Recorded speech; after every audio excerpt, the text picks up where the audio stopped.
വീണ സിനർച്ചൽ ഞാൻ വീണ professional vice ഞാനൊരു certified image consultant and personal stylist ആണ്. അപ്പോൾ എന്തെങ്കിലും തരത്തിലുള്ള ഇമേജ് മേക്ക് ഓവേഴ്സിന് വേണ്ടിയിട്ടോ സ്റ്റൈലിംഗ് സർവീസസിന് വേണ്ടിയിട്ടോ എന്നെ റീച്ച് ഔട്ട് ചെയ്യാൻ മടിക്കേണ്ട. ഞാൻ എൻ്റെ ഇൻസ്റ്റാഗ്രാം ഐ ഡി ഡിസ്ക്രിപ്ഷൻ ബോക്സിൽ കൊടുത്തിട്ടുണ്ടാവും. വീഡിയോയിലേക്ക് കിടക്കുന്നതിന് മുമ്പ് ഈ ചാനൽ ആദ്യമായിട്ടാണ് കാണുന്നതെങ്കിൽ ഇഷ്ടപ്പെട്ടാൽ സബ്സ്ക്രൈബ് ചെയ്യാൻ മറക്കരുത്. നമ്മൾ ഈ ചാനൽ തുടങ്ങിയിട്ട് ഇപ്പോൾ ഒരു 2 മാസമൊക്കെ കഴിഞ്ഞിട്ടുണ്ട്. അപ്പോൾ ഇത്രയും നാളായിട്ട് നമ്മൾ ഇതൊരു ചിറ്റാറ്റ് വീഡിയോ ചെയ്തിട്ടില്ല. അപ്പോൾ എനിക്ക് ആക്ച്വലി നിങ്ങളുടെ അടുത്ത് കുറച്ച് കാര്യങ്ങൾ പറയണം എന്ന് തോന്നിയിട്ടാണ് ഇപ്പോൾ ഈ വീഡിയോ ചെയ്യുന്നത്.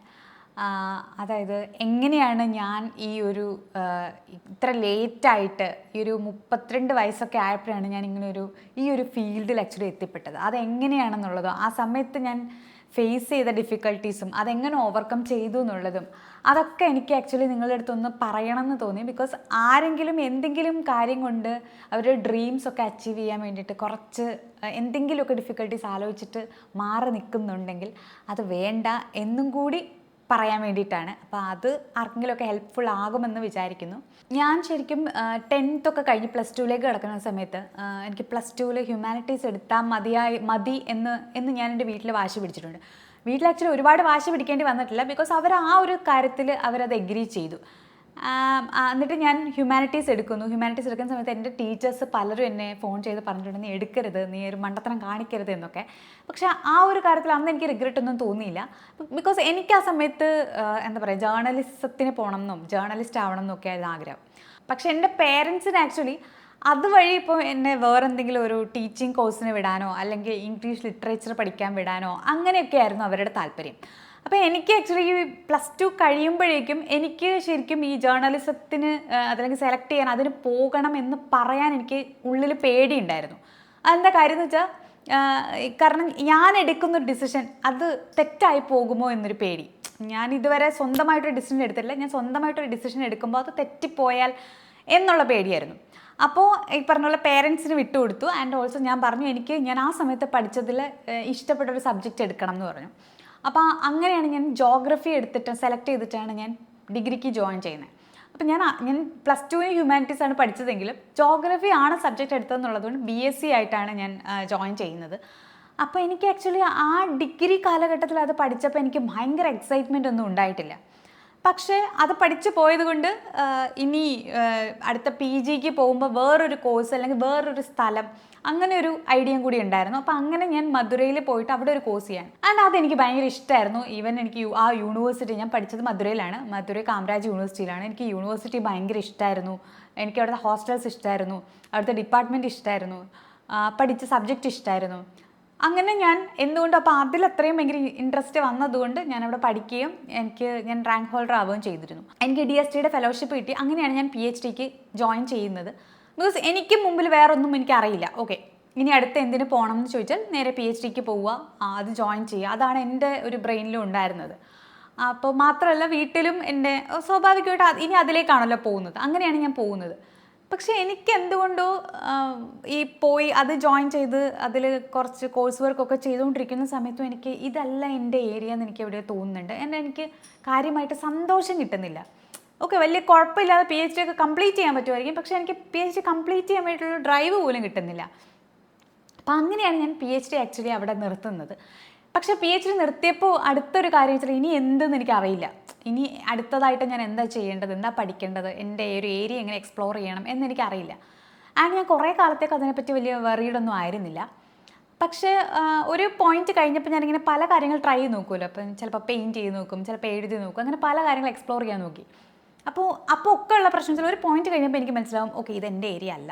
അതിനുശേഷമാണ് ഈ ട്രാൻസ്ഫോർമേഷനൊക്കെ ഉണ്ടായി കഴിഞ്ഞ് ഞാനിങ്ങനെ എനിക്ക് എൻ്റെ ഈ മേക്ക് ഓവർ കാര്യങ്ങളിലേക്ക് എനിക്ക് ഭയങ്കരമായിട്ട് താല്പര്യം വരുന്നത്.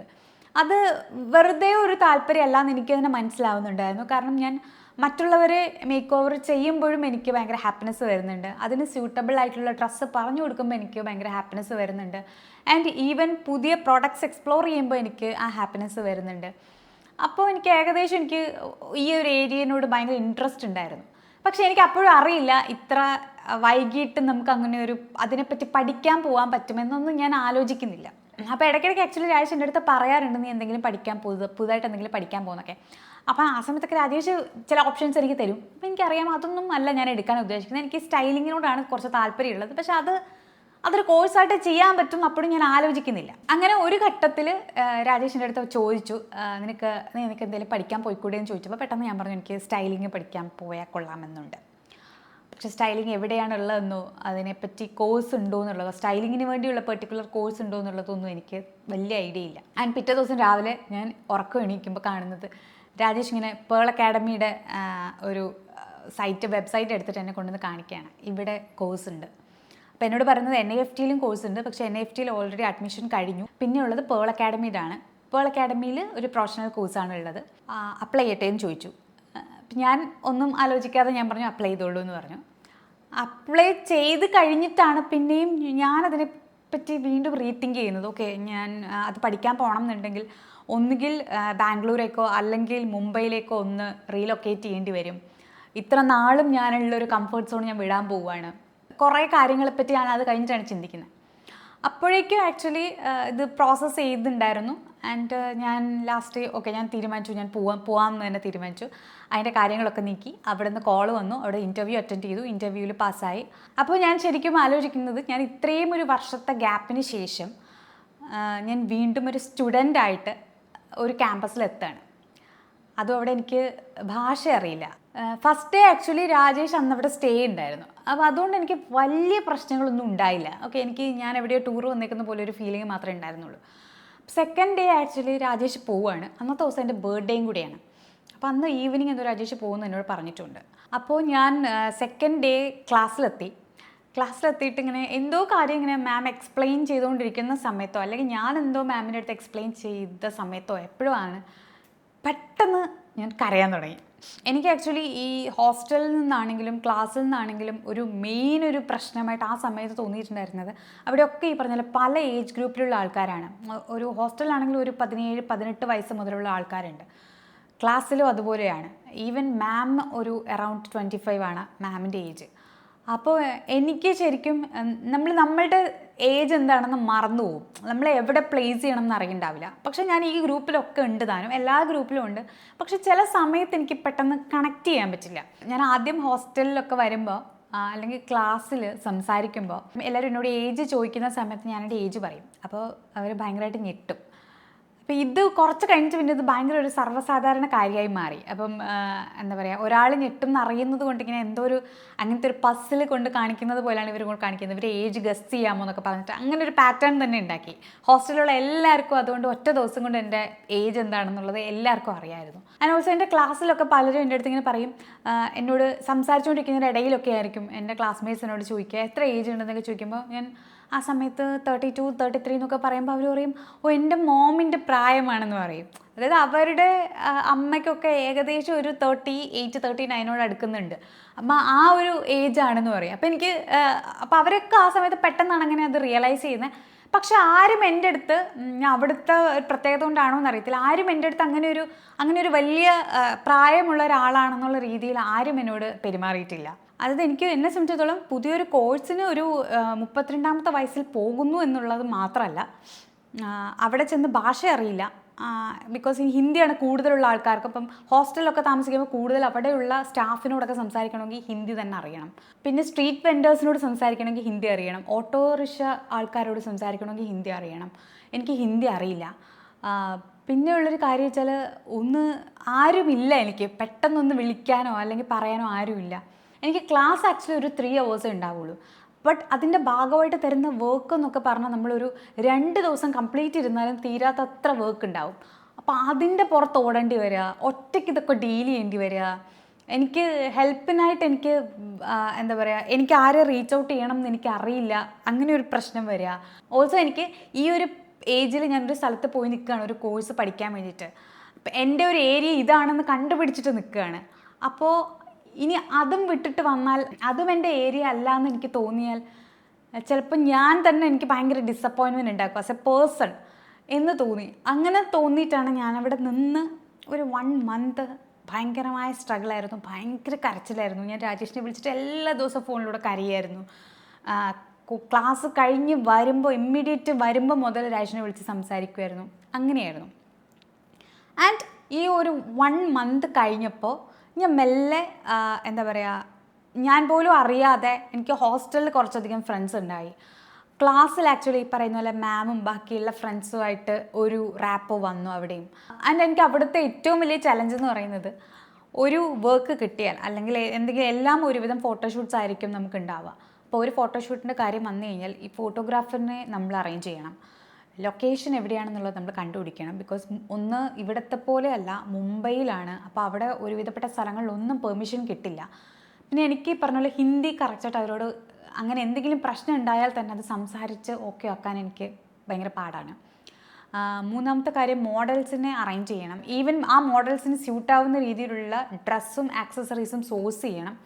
ഇതിൻ്റെ ഒക്കെ കൂടെ ഇപ്പോൾ ഇൻഡോറാണ് ചെയ്യുന്നതെങ്കിൽ അതിനുള്ള സ്റ്റുഡിയോ ബുക്ക് ചെയ്യണം. ഇത് ഏറ്റവും കഴിഞ്ഞിട്ട് ഏറ്റവും ലാസ്റ്റ് ഇത് എഡിറ്റ് ചെയ്ത പിക്ചർ ഫൈനൽ ഔട്ട് സബ്മിറ്റ് ചെയ്യുന്ന സമയം എന്നൊക്കെ പറഞ്ഞാൽ വളരെ ചുരുക്കമായിരിക്കും. അതായത് ഇപ്പോൾ ഈ ഒരു മൺഡേ ആക്ച്വലി തീം തന്നിട്ട് ആ ഫ്രൈഡേ ഒക്കെ സബ്മിഷൻസ് പറയുന്ന സമയങ്ങളുണ്ട്. ആൻഡ് ഇങ്ങനെയൊക്കെ ചെയ്തിട്ട് നമ്മൾ സബ്മിറ്റ് ചെയ്യുമ്പോഴും ഒരു സൗത്ത് ഇന്ത്യൻ ആയിട്ട് നമ്മളെ ജഡ്ജ് ചെയ്യുമെന്നുള്ളൊരു പ്രശ്നം ഉണ്ടായിരുന്നു.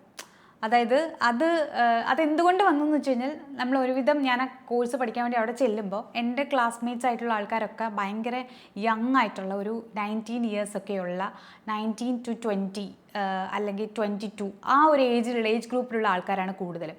ആൻഡ് അവരൊക്കെ ഈ പറഞ്ഞ പോലെ നോർത്ത് ഇന്ത്യൻസ് ആണ്.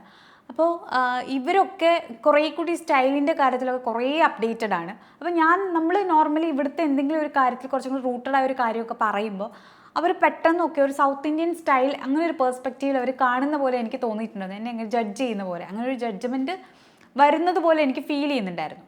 അപ്പോൾ എനിക്ക് ഈ ഒരു സൗത്ത് ഇന്ത്യൻ എന്ന് പറഞ്ഞൊരു ലേബലിൽ ആക്ച്വലി എൻ്റെ വർക്ക് കാണരുതെന്നും എനിക്ക് നിർബന്ധം ഉണ്ടായിരുന്നു. പക്ഷേ ഞാൻ കുറച്ച് കഴിഞ്ഞപ്പോൾ എനിക്കതിൻ്റെ ഒരു റൂട്ടൊക്കെ പിടിയിട്ട് ഞാൻ എല്ലാ ഏരിയയും എക്സ്പ്ലോർ ചെയ്യുന്നുണ്ടായിരുന്നു. ഒരേ പാറ്റേണിൽ തന്നെ ആയിരുന്നില്ല വർക്ക് ചെയ്തിരുന്നത്. ബട്ട് ഈവൻ ദോ എൻ്റെ കംപ്ലീറ്റ് ലുക്ക് വെസ്റ്റേൺ ആയിരുന്നെങ്കിലും എനിക്ക് കുറച്ചും കൂടി ഒരു ഇന്ത്യൻ ഔട്ട്ഫിറ്റ്സ് അങ്ങനെ ഒരു സ്റ്റൈലായിരുന്നു എനിക്ക് ഏറ്റവും നന്നായിട്ട് എനിക്ക് തോന്നിയതും ഭയങ്കര റൂട്ടഡായി എനിക്ക് തോന്നിയതും എനിക്ക് നന്നായിട്ട് ചെയ്യാൻ പറ്റിയിരുന്നതും.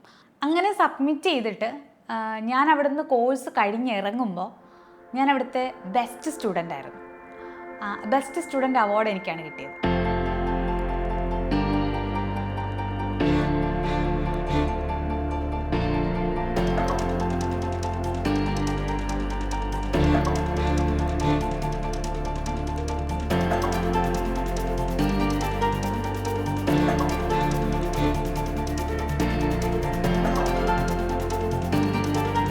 അപ്പോൾ എനിക്ക് പറയാനുള്ളത് എന്താണെന്ന് വെച്ചാൽ, നമ്മൾ ചിലപ്പോൾ ഏർലി മാരേജ് കഴിഞ്ഞവരുണ്ടാവും, കുട്ടിയെ നോക്കി വീട്ടിലിരിക്കുന്നതുകൊണ്ട് ഭയങ്കര സ്റ്റക്കായി പോയി എന്ന് ഫീൽ ചെയ്യുന്നവരുണ്ടാവും. അല്ലെങ്കിൽ എന്തെങ്കിലും ഒരു കാര്യം ആ ഒരു ഡ്രീം ആ ഒരു കറക്റ്റ് ടൈമിൽ നടന്നില്ല, അപ്പോൾ അതുകൊണ്ട് അത് കംപ്ലീറ്റ് അത് വിട്ടേക്കാം എന്ന് വിചാരിക്കുന്നവരുണ്ടാവാം. അപ്പോൾ അങ്ങനെയുള്ളവർക്കൊക്കെ ഇപ്പം നമ്മളിരിക്കുന്ന ഏതൊരു കംഫർട്ട് സോൺ എന്ന് പറയുന്നത് ഭയങ്കര കുഴപ്പമില്ലാതെ വലിയ കുഴപ്പമില്ലാതെ ഇങ്ങനെ പോവുമായിരിക്കും. ആ ഡ്രീമൊന്നും അച്ചീവ് ചെയ്തില്ലെങ്കിലും വലിയ പ്രശ്നമില്ലാതെ ലൈഫൊക്കെ പോകുന്നുണ്ട്, എന്നാൽ പിന്നെ അത് മതി എന്ന് വിചാരിച്ചിരിക്കുന്നവർക്ക് ആ ഒരു കംഫർട്ട് സോൺ ആക്ച്വലി നമ്മളെ കുറച്ചും കൂടി വീക്കാക്കുകയുള്ളൂ. അല്ലെങ്കിൽ നമ്മളെന്ന് പറഞ്ഞ ഒരു പേഴ്സണിന് ചിലപ്പോൾ ഒരു പേഴ്സണൽ ഗ്രോത്ത് ഉണ്ടാവാൻ ചിലപ്പോൾ അത് ഹെൽപ്പ് ചെയ്യില്ല. അപ്പോൾ അതുകൊണ്ട് അതൊക്കെ എത്ര വൈകിയാലും എന്ത് ഡിഫിക്കൽട്ടീസ് വന്നാലും വൺസ് നമ്മളത് അച്ചീവ് ചെയ്യണം എന്ന് വിചാരിച്ചിട്ടുണ്ടെങ്കിൽ പറഞ്ഞ പോലെ നമ്മൾ പറയില്ലേ, യൂണിവേഴ്സ് ഹെൽപ്പ് ചെയ്യും അത് നമുക്ക് അച്ചീവ് ചെയ്യാമെന്ന്. അതുപോലെ നമുക്ക് എവിടുന്നെങ്കിലുമൊക്കെ സപ്പോർട്ട് ഉണ്ടാവുകയും ചെയ്യും, നമുക്കത് അച്ചീവ് ചെയ്യാൻ പറ്റുകയും ചെയ്യും. അതായത് നമ്മൾ ഒരേ സമയം നമുക്ക് ഭയങ്കര ഡിഫിക്കൽട്ടീസ് ഫേസ് ചെയ്യേണ്ടി വന്നാലും നമ്മളതിൽ തന്നെ സ്റ്റിക്ക് ഓൺ ചെയ്യുകയാണെങ്കിൽ നമുക്കത് ഒരു പോയിന്റ് കഴിയുമ്പോൾ നമുക്കത് അച്ചീവ് ചെയ്യാൻ പറ്റും. അല്ലെങ്കിൽ നമ്മൾ ആ ഡ്രീമൊക്കെ അച്ചീവ് ചെയ്തിട്ട് നമുക്കിഷ്ടമുള്ള രീതിയിൽ നമ്മുടെ പേഴ്സണൽ ഗ്രോത്ത് ഉണ്ടാകുമ്പോഴാണല്ലോ നമ്മളൊരു കംപ്ലീറ്റ് ആയി എന്നൊക്കെ നമുക്ക് തോന്നുക. അപ്പോൾ അങ്ങനെ എന്തെങ്കിലും ഡ്രീമൊക്കെ ഉള്ളിൽ വെച്ചിരിക്കുന്നവരോട് അങ്ങനെ അത് ഡ്രീമായിട്ട് തന്നെ വെച്ചിരിക്കാതെ അതൊക്കെ അച്ചീവ് ചെയ്യാൻ പറ്റുന്ന കാര്യങ്ങളാക്കി മാറ്റുക. അപ്പോൾ ഇത്രയേ ഉള്ളൂ ഇന്നത്തെ വീഡിയോ. അടുത്ത വീഡിയോയിൽ വീണ്ടും കാണാം. അപ്പോൾ ടാറ്റാ, ബൈ, ലവ് യു.